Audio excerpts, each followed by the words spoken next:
You're smart, you're motivated, you want to do something big. You're on the verge of being a young boss, and we're going to help you get there. I'm your host, Isabel Barrino, and welcome to the Young Boss Podcast, where youth is your power. Self-proclaimed coward Aaron Porter is here to tell us how getting kicked out of his house as a teenager was the best thing to ever happen to him. Hear the story of how working 4 full-time jobs at the same time propelled him to success, and how overcoming his fear of failure was critical to believing in himself. Here's our conversation. Well, Aaron, you are my new child's godfather. I'm so excited to have you here. For people who don't know what you do, can you explain? Oof, I don't think I can. I really don't. Okay, someone calls you. What are they calling you to ask for? You go in the phone book or you go onto Google and type in plumber. You already know what you need. Yeah. Right? You already know, hey, my toilet's messed up. I need to call a plumber out here.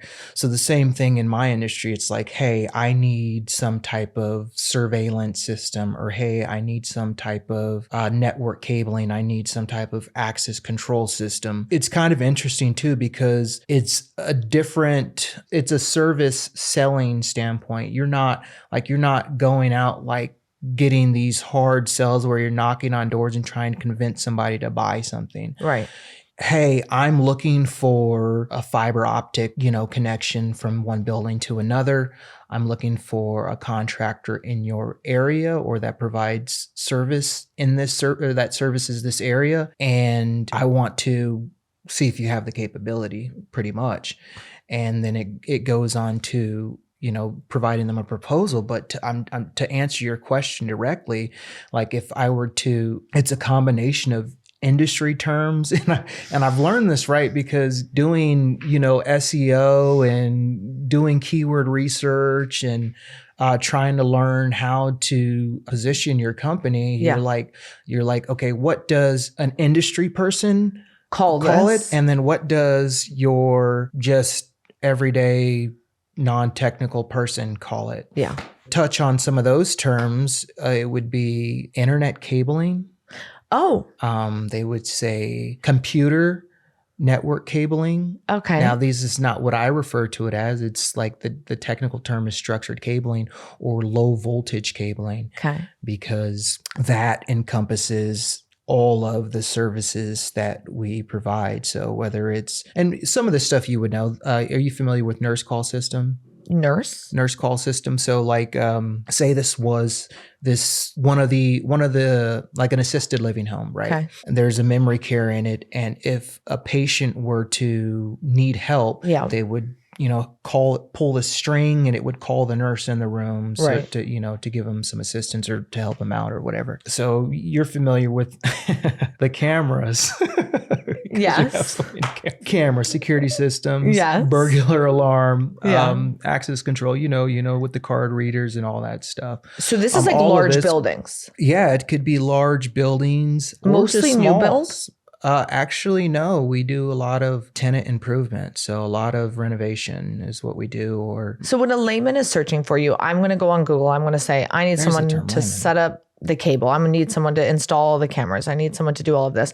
So when you're doing your SEO, you have to get outside of your hat of what you call these things every day and think, what is this person searching for? To then, are you doing a lot of online marketing, or how do you get your clients? Yeah, just strictly online. Oh, really? Yeah, everything's online. I just have a website.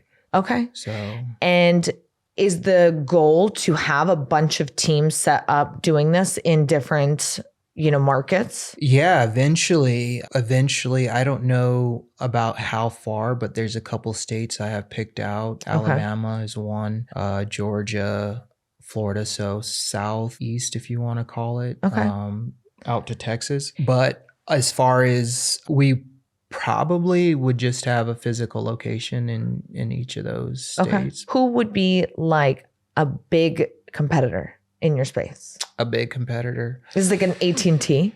Like who's? Have you heard of ADT? Yeah. So ADT does a piece of what we do in terms of security. So you can call up ADT and say, hey, I need burglar and intrusion alarm, and I need they probably do cameras too now. Yeah. But what they won't do is if you have a business, and so we only do commercial and industrial. Okay. What they won't do is if you need your network infrastructure set up, they won't do that. Okay. So you guys are an all-in-one company, which is why they would choose you over someone else. Yeah. And in this market or in this, I guess, line of work, you learn that all of the stuff kind of runs off the same technology, right? Mm-hmm. Most of it runs off the same piece of cable, or you can run it off the same piece of cable. So the type of work is the same, and it's just different devices. And so when a customer say you hire me for, you want some regular network cabling for your computer, right? You might say, hey, well, do you guys do cameras? Or, hey, do you do this? And that's why we offer those services, because it's easy. Yeah. You got to have different licenses as well, but it goes all hand in hand, because it requires the same skill set in terms of a technician to do the same work, right? Okay. Are you super passionate about this, or did you get into this because it's lucrative? There's pieces of it that I'm passionate about. There's a long-term vision that I have that will lead me to the pieces that I'm more passionate about. But in terms of technology, absolutely. Doing the network cabling or doing this for businesses, when you have a customer that has a facility that's mission critical, meaning they need this to run their day-to-day operations. Like, this goes down, then they're down and they're losing money, and probably a lot. Yeah. Yeah, I love that. I love that part of it, because they rely on you, and they come back to anybody that's reliable, and they recommend you. And I don't know, I like filling that role for them, that business to business role for them. And there's pieces of some things that we do that I'm not as passionate about, but it's driving me to where we eventually want to be. You've now been doing this. It's coming up on 4 years. At the end of this year will be 4 years. Are you in the black? Are you doing okay financially? What has this been looking like? How black? How black is black?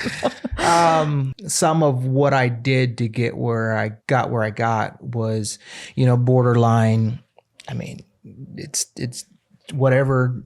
It's open for whoever wants to. You can receive it however you want. I don't know the way to say it, but okay. I was never technically in the red because I was working a lot of jobs. Right. So you had other jobs funding you starting this one. Exactly. So, but that would have just been income to you. Yeah, it's a little more complex. Okay, you stole than that. Business. Is that what you're saying? Huh? No, I didn't steal any business. Absolutely not. Okay. No. But what I did is I was working multiple contracting jobs and multiple full-time jobs. Yeah. At the same time. But to make it work, I feel like people listening would understand that, saying like, I want to start my own thing. I don't know how I'm going to get there with quitting this. Well, people listening might say, you're stealing from this company, this company, and this company. I don't think so. Why? I mean, think about it. You hired 5 employees, and you're paying them for X amount, and but were you delivering? Oh, absolutely. I was delivering. So then were they mad at you? No, they obviously didn't know. They didn't know you started your own business, but who cares what you're doing on your side? They didn't know I started my own business. And they also didn't know that they weren't technically side jobs. They were just full-time jobs. Oh, you're saying that you think it's like inappropriate if I'm hiring you full-time and you could have been working harder, basically. But you were doing your own side thing? But like, I don't know if you remember that office in Florida when you guys went to our house out there, and I had 4 computers up, and I was doing 4 jobs literally at the same time. Like, sometimes I'd be on 2 or 3 calls at the same time, like going crazy. Yeah. Because 1, I needed to remove liabilities, and then 2, I was kind of funding my own startup. So some of the things, like some of the projects I had earlier on, they were just say $3,000. Well, that went away just, in in tools or equipment or a computer, whatever the things I was buying, equipment with it, but I didn't really have where I was like losing, but I also had a pretty big bankroll funding everything. Not a pretty big, but you know what I mean? Like I had. Well, yeah, I feel like you have to get somewhere with that 9 to 5, building up whatever you need to build up. And sometimes there is overlap because you're a little, what you're just supposed to cut it off and just jump off the ledge. Some people are cool with that. And others are like, I can't risk that. I mean, it just depends how your moral compass blows. I obviously don't have any issue with it, right? But no. I can see the other side where, hey, you should, save up, cash in your 401k, or if you're working multiple jobs, having them where, one's in the morning and you're saying like at you night. Clock out and then you clock in. You're saying like you're doing them all literally at the exact same time. Literally. Literally. Okay. Well, I feel like possibly some people listening could relate to that because maybe they are trying to build their own thing literally during a work hour and that they're just trying to do what they can do to get it up and running.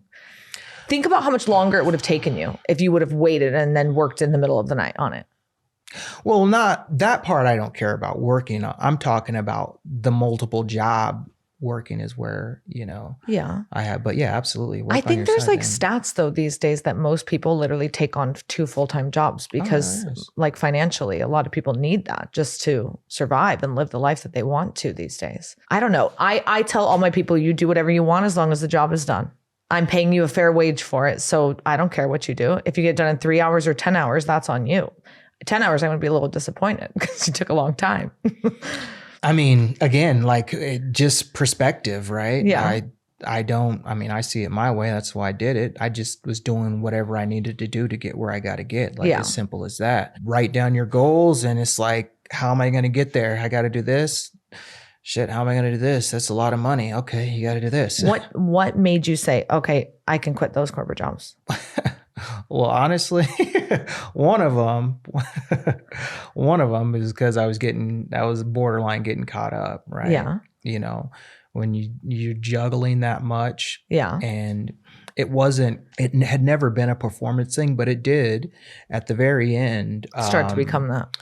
It was, so doing IT consulting, it's autonomous, right? You work autonomously. Nobody's sitting over you, micromanaging day to day and is in your shit like day to day. Like, hey, where's this? Where's that? No, it's like you're a consultant or this is your role. You know how to do it. Your dates. Like it's not to be, and that's why it worked so well. But at times there was checkups, and for one place. I won't say the name. They had came to me and it was over the holidays, right? And I think there was a holidays and I think my grandma had passed or whatever. I don't remember. Anyway, I hadn't really done anything because I was working on other stuff or my mind was somewhere else. And they called me out on it. And this was the first time ever. And they pretty much told me, all right, every day, you need to tell us what you're working on and what you accomplished for that day. Okay. You got put on a pip, honey. Yeah. And I said, all right, here's my 2 weeks. That's what you could take. So. Okay. Hey there, it's Isabel. It's time for you to join the community of ambitious young professionals who are taking their careers to the next level. Hit the subscribe button and become a part of the Young Boss movement today. Now, back to the show. The other ones, some of them were consulting gigs, right? So they fizzled out. One, I just decided to end. Yeah, 2, I decided to end at the end of the contract term. They wanted to renew. I was like, no thanks, this is time. And then that was pretty much How did it feel when you were just down to just Porter Tech? Only relying on you? Well, there's a lot of nerves for sure. But at that point, it's like, this is what I explain to people. It's like, as a kid, you're in sports, let's use baseball. and you want to hit a home run, right? You've never done it before. You've seen people do it, but you've actually never done it. And so you go out there and you're swinging for whatever weeks, months, whatever. And then you finally hit the home run.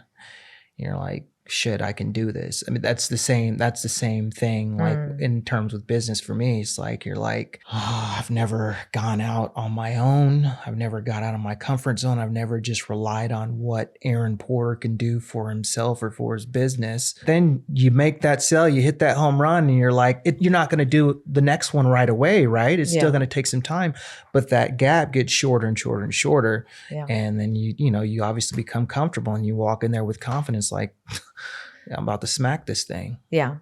You mentioned that when you were going to school, you knew you wanted to be a business owner. You knew you wanted to be an entrepreneur. How proud of, yourself would that 18-year-old be, knowing that you're doing this now? Probably not too proud. He's pretty harsh critic. Yeah. I mean, I made a lot of mistakes. I made a lot of mistakes. He'd probably be Okay, tell us about that. Tell us one of the biggest failures. It doesn't have to be with Porter Tech, but with any of your business ventures. What's been one of your biggest failures? Biggest? Come on. Or what's something that just like it eats at you? You're like, oh. Honestly, what really eats at me is probably not doing it sooner. It's like I had this constant fear of failure. And until, I don't know who put it into perspective for me, but they said, if you will take a job at all these companies you work for and you expect them to believe in you. Why don't you believe in yourself? But I didn't get that till I'm in my mid 30s, and then it clicked and I'm like, why am I being a coward? Like, there's no reason to. Like, worst case scenario, I go back into corporate America for a couple of years. And then I'm right back at it again.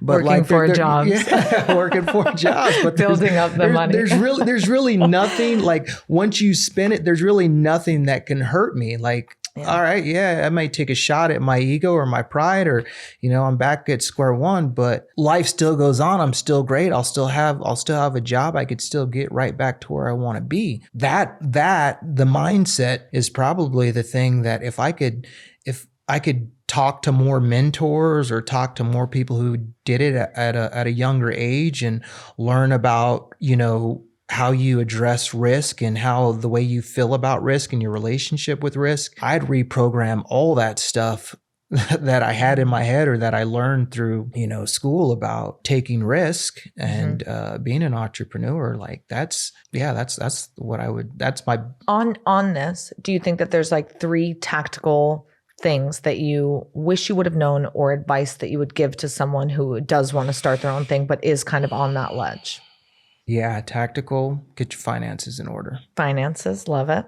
Get a plan and do a lot of research. Okay. But also what has helped me and what it's like, I had started one of my businesses. I was probably 22 years old, and all I saw was in the future, it can be this massive company. It's going to do this, that, and not just being present and focusing on attacking every day. All that I saw was 10 steps ahead, 100 steps ahead.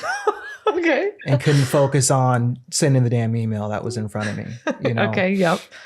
So I think when I look at my younger self, and the advice I would give to anybody young is that there's no overnight success. There's people that have been going at it for a long time, and they've just focused on whatever their main thing is, the main thing, and delivering that.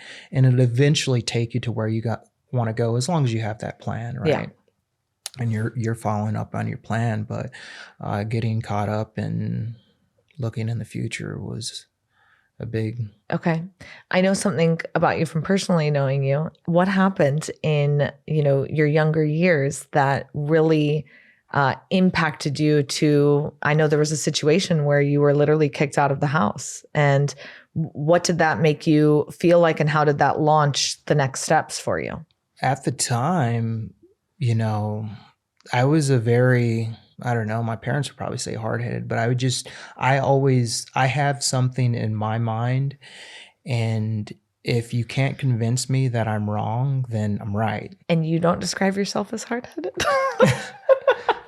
I mean, we that could find not a the better description? adjective than that. But, Okay. you know, I was warned. It wasn't just my parents were like, we hate you, get the hell out of here. It wasn't that. Yeah. It was, hey, this is what you need to do to live here. Yeah. And they told me, and I said, I'm not going to do that. And they said, if you're not going to do that, then you need to be gone. And I didn't do it, and I was gone. It helped me a lot. I guess that was probably the best thing that's probably ever happened to me. Because, really? Yeah. Getting kicked out as a kid and knowing, because not too long after they kicked me out, my whole family picked up and moved out of state. Oh, so you were like really like kicked out. Like it's like they're gone now.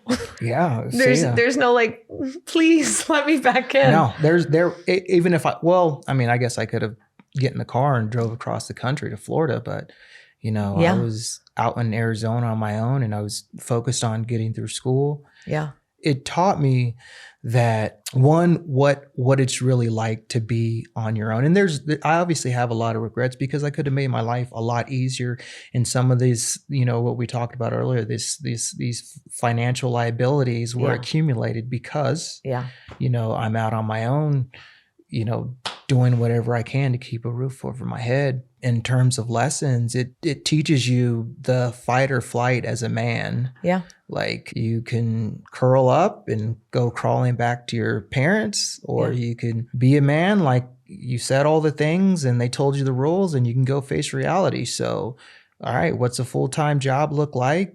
That's what I did. I mean, it derailed my school plans, because now I needed to work full time during the daytime. I wasn't living up with my parents, but it was good in terms of knowing that if I ever fall on my face again, get right back up and keep running. I think that's a theme we've heard from a lot of our young boss guests, who have said, basically, if I didn't have that failure where I'm working at a Starbucks and my dream isn't coming true, where I'm kicked out of the house and I'm not, you know, where I want. And if I didn't get knocked down, I wouldn't have had that moment. Do you think that that's like something that really everyone needs to go through? Or do you think you would still have figured it out to get where you need to go?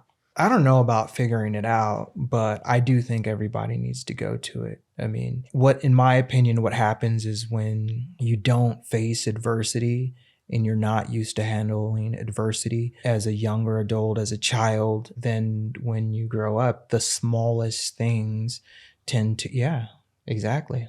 That's right. We just talked about this. And, you know, everybody else in this world kind of looks at you crazy, but you're using that fight or flight for things like McDonald's is closed and you can't get a French fry. And you pissed. Now it's a full-on panic. Yes. So, yeah, absolutely. I think everybody needs to go through it. I know I always tease you about being an old man, but you're not an old man. You are young. Hey, I'll own it. Sure. But is there something that you think that, you know, you started a lot of businesses when you were younger, even younger than you are now, Right. But even this one, and you're seeing great success. Is there something that you feel like that youth can be said to be a pro or a con in business? Anything to note on that in your journey? You said youth? Youth, yeah. Because everyone who's listening is hopefully like a young professional or young boss who's looking to start their own thing or has started their own thing. And in some industries, youth is really looked down on. And in others, it could be a real pro to them. Do you think that it's helped you, hurt you, anything to do with your journey thus far? I think youth is great if you got a strong support system around you. But other than that, no, I don't. Learn from experience. I would always advise anyone, just my own personal advice is go out and work a real job, or go work in, whatever it is you think you want to do, and get some experience before. I think that probably was some of my downfall in other areas, because you could essentially use it as like a fellowship or an internship or whatever, just going out and working for an employer on their dime versus your own. Yeah. And then you're making these mistakes your own, and you have to learn everything on your own, versus you can step into an organization and, pretty much copy and paste whatever pieces of their processes and standards or whatever you're trying to do into what you're trying to do. And without that, just trying to blindly start like what I've tried to do, I wouldn't recommend it unless you have the resources to go hire some consultants that can prop you up and set you up. I think that's fair. I mean, obviously there's a lot of people who are starting things fully on their own with no background and experience. And I do think I had a conversation with my CFO this morning about that, saying, some people don't understand what it's like to work a corporate job. You work 15 years and you get a PIN. And in other businesses, they're like, well, where's my prize? Where's my reward? Where's this? And it's like, what are you talking about? But when you have that perspective of working for an asshole boss, of working for your whole life, putting blood, sweat, and tears in it, and then it's like you get a pin or a bucket of peanuts for Christmas, and you're just like, okay. Like there's a little bit of lack of recognition of what's really out there in the real world sometimes. But I do think there is something to be said about getting started sooner than later, because a lot of people are waiting. Like even you said, like, if you knew that you were just sitting there building somebody else's, but you could have been building your own, taking a risk on your own self, you could have done it sooner in that perspective. But I agree, having some knowledge of what's actually out there in the real world as far as jobs is very important. Perspective is key. Yeah. I mean, let me answer the question differently. If I were to give someone young that was trying to get started some advice, or it would be to, obviously start as soon as you can, but I lost what I was going to tell you. That's okay. I think it's too busy soaking in what you said. But I think it is true. I understand what you're saying. Having the experience does help. But if you don't have that and you have resources to get the mentorship, to get the team behind you who can guide you, then it's like, go for it. There's no reason to not start. Well, this is what I was going to say. So your youth, in terms of starting young, is you typically would have less responsibilities and liabilities. So I would say that would be your main. You're going to have maybe even more energy, right?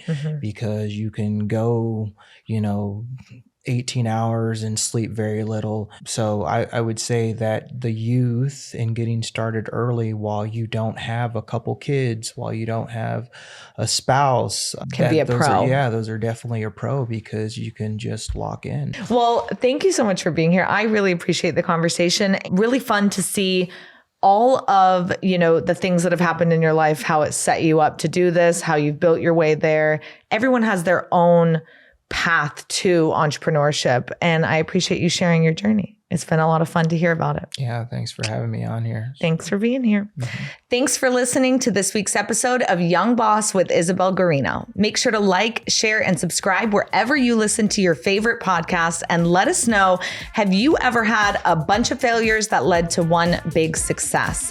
Remember, youth is your power.